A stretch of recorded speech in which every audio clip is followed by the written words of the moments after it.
देखिए ये भी कल्चर का पार्ट है कि हमें ये कल्चर पैदा करना है कि सेंस ऑफ रिस्पॉन्सिबिलिटी, कि ट्रेनिंग से पहले भी हमें ये ट्रेनिंग देनी है कि भाई हर एक ने अपने हिस्से का काम करना है।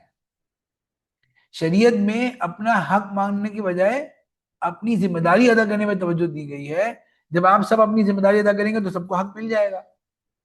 अब आप जो बात बता रहे हैं कि आपके जो स्टोर है उस पर जो है ना वर्कर जो है वक्त जाया कर रहे हैं, ठीक है जी।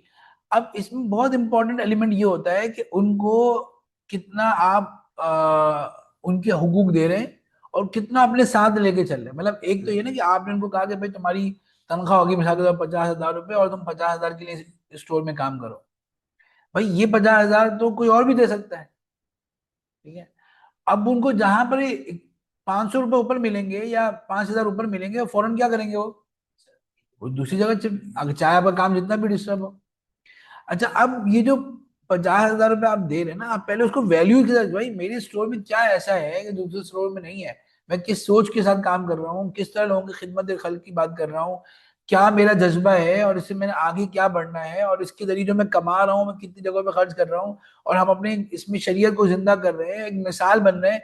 जब आप उनको अपने साथ एक मकसद में शामिल कर लेते हैं ना, फिर वो सिर्फ एम्प्लॉय का रिश्ता नहीं रहता बल्कि एक मिशन का जज्बा होता है।